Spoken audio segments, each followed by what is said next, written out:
ದಲಿತ CM ತಾಳ ಉರುಳಿಸಿದ CM ಆಪ್ತ ರಾಜಣ್ಣ ಸಿದ್ದು ಪದತ್ಯಾಗಕ್ಕೆ ಸಿದ್ಧ ಎನ್ನುತ್ತಲೇ ದಲಿತ ಸಿಎಂ ದಾಳ ಇಲ್ಲಿ ಉರುಳಿಸಿದ್ದಾರೆ. ದಲಿತ ಸಿಎಂ ದಾಳ ಉರುಳಿಸಿದ ಸಿಎಂ ಆಪ್ತ ರಾಜಣ್ಣ ಈಗಾಗಲೇ ದಲಿತ ಕಾರ್ಡ್ ಕೂಡ ಒಂದ್ ಕಡೆ ಪ್ಲೇ ಆಗ್ತಾ ಇದೆ. ಪದತ್ಯಾಗ ಅಂತ ಹೇಳ್ತಾರೆ, ಆದ್ರೆ ಪದತ್ಯಾಗ ಆದ್ರೂ ಕೂಡ ಯಾರಿಗೆ ಸಿಎಂ ಪಟ್ಟ ಅನ್ನುವಂತ ಪ್ರಶ್ನೆ. ಸದ್ಯದ ಬೆಳವಣಿಗೆಗಳಿಂದ ಅಹಿಂದ ವರ್ಗ ನಿಜವಾಗಿ ಅಸಮಾಧಾನವಾಗಿಲ್ಲ. 2013-18ರ ಸಿದ್ದರಾಮಯ್ಯಗೂ ಈಗಿನ ಸಿದ್ದರಾಮಯ್ಯಗೂ ಬಹಳ ವ್ಯತ್ಯಾಸ ಇದೆ. ಮುಂದಿನ ಅಸೆಂಬ್ಲಿ ಚುನಾವಣೆಗೆ ಇನ್ನೂ 2 ವರ್ಷ ಇದೆ. ಮುಂದಿನ ರಾಜಕೀಯ ಹೀಗೆ ಆಗಬಹುದು ಎಂದು ಹೇಳೋಕೆ ಸಾಧ್ಯವಿಲ್ಲ. ರಾಜಕಾರಣದಲ್ಲಿ ಬಹಳಷ್ಟು ನೀರು ಹರಿಯಲು ಸಮಯ ಇದೆ. ಕುತೂಹಲ ಮೂಡಿಸಿದ ಮಾಜಿ ಮಂತ್ರಿ ಕೆಎನ್ ರಾಜಣ್ಣ ಮಾತು. ಸಿಎಂ ಸಿದ್ದರಾಮಯ್ಯ ಸಹಾಯಕರಾಗಿದ್ದಾರೆ ಎನ್ನುತ್ತಲೇ ಸಿಎಂ ಮೇಲೆ ಮಾಟ ನಡೆದಿರಬಹುದು ಎಂದಿದ್ದಂತಹ ಕೆಎನ್ ರಾಜಣ್ಣ ಮಾತುಗಳು ಹಿಂದಿನ ಮರ್ಮ ಏನು ಹಾಗಾದ್ರೆ? ಸಿಎಂ ಸಿದ್ದರಾಮಯ್ಯರನ್ನು ಪ್ರಚೋದಿಸುವ ಕೆಲಸ ಮಾಡ್ತಿದ್ದಾರಾ ರಾಜಣ್ಣ? ಸಿಎಂ ಸಿದ್ದರಾಮಯ್ಯರನ್ನ ಹುರಿದುಂಬಿಸುವ ಕೆಲಸ ಮಾಡ್ತಿದ್ದಾರಾ? ಆಗಾಗ ಸತತವಾಗಿ ಸ್ಟೇಟ್ಮೆಂಟ್ಗಳನ್ನ ಕೊಡ್ಕೊಂಡು ಬರ್ತಾ ಇರುವಂತದ್ದು ಕೆಎನ್ ರಾಜಣ್ಣ.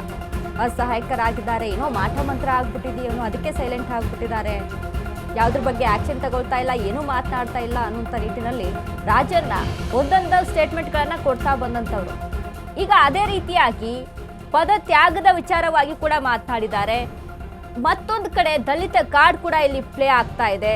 ಹಾಗಾಗಿ ಪದತ್ಯಾಗ ಆದ್ರೂ ಸಿಎಂ ಸ್ಥಾನ ಯಾರಿಗೆ ಅನ್ನುವಂಥ ಪ್ರಶ್ನೆ. ಒಂದು ವೇಳೆ ನಾನು ಬಿಟ್ಟುಕೊಡುವಂಥ ಸಿಚುವೇಶನ್ ಬಂದ್ರು ಡಿಕೆಗೆ ಸಿಗಬಾರ್ದು ಅನ್ನುವಂಥ ನಿಟ್ಟಿನಲ್ಲಿ ಏನಾದರೂ ಸಿದ್ದರಾಮಯ್ಯ ಅವರು ಒಂದು ರಣತಂತ್ರವನ್ನ ರೂಪಿಸ್ಕೊಳ್ತಾ ಇದ್ದಾರಾ ಅನ್ನುವಂಥ ಮತ್ತೊಂದು ರೀತಿಯಾದಂಥ ಚರ್ಚೆ. ಯಾಕಂದ್ರೆ ಡಾಕ್ಟರ್ ಜಿ ಪರಮೇಶ್ವರ್ ಅವರ ಹೆಸರುಗಳು ಕೂಡ ಅಲ್ಲಿ ಮುನ್ನೆಲೆಗೆ ದಲಿತ ಕಾರ್ಡನ್ನ ಪ್ಲೇ ಮಾಡಬೇಕು ಅನ್ನುವಂಥ ನಿಟ್ಟಿನಲ್ಲಿ ದಲಿತ ದಾಳವನ್ನ ಉರುಳಿಸ್ತಾ ಇದ್ದಾರೆ. ಅದೇನಾದ್ರೂ ವರ್ಕೌಟ್ ಆಗುತ್ತಾ? ಈ ರೀತಿಯಾಗಿ ಭಾರಿ ದೊಡ್ಡ ಗೊಂದಲಗಳನ್ನ ಸೃಷ್ಟಿ ಮಾಡ್ತಾ ಇರುವಂಥದ್ದು ಒಂದೊಂದಲ್ಲ ಸ್ಟೇಟ್ಮೆಂಟ್ಗಳು. ಈಗ ಅದರ ಜೊತೆಗೆ ಕೆಎನ್ ರಾಜಣ್ಣ ಅವರ ಪದೇ ಪದೇ ಒಂದು ಸ್ಟೇಟ್ಮೆಂಟ್ ಇದೆಯಲ್ಲ, ಅಸಹಾಯಕರ ಆಗ್ಬಿಟ್ಟಿದ್ದಾರೆ, ಏನೋ ಮಾಟ ಮಂತ್ರ ಆಗ್ಬಿಟ್ಟಿದೆಯೇನೋ, ಈಗ ಪದತ್ಯಾಗದ ಒಂದು ವಿಚಾರ. ಅಂದ್ರೆ ಒಂದ್ ಕಡೆ ನೀವೇನು ಆಕ್ಷನ್ ತೆಗೆದುಕೊಳ್ತಾ ಇಲ್ಲ, ಏನಾದ್ರೂ ಮಾತಾಡಬೇಕು ಅನ್ನುವಂಥ ನಿಟ್ಟಿನಲ್ಲಿ ಈ ರೀತಿಯಾಗಿ ಸ್ಟೇಟ್ಮೆಂಟ್ಗಳನ್ನ ಕೊಡ್ತಾ ಇದ್ದಾರಾ? ಅಥವಾ ಇದಕ್ಕಾದ್ರೂ ರಿಯಾಕ್ಟ್ ಮಾಡ್ಲಿ ಅನ್ನುವಂಥ ನಿಟ್ಟಿನಲ್ಲಿ ಏನಾದ್ರೂ ಸ್ಟೇಟ್ಮೆಂಟ್ಗಳನ್ನ ಕೊಡ್ತಾ ಇದ್ದಾರಾ ಕೆಎನ್ ರಾಜಣ್ಣ? ಹೀಗೆ ಒಂದಲ್ಲ ಭಾರಿ ಚರ್ಚೆಗಳನ್ನ ಹುಟ್ಟಿ ಆಗ್ತಾ ಇದೆ.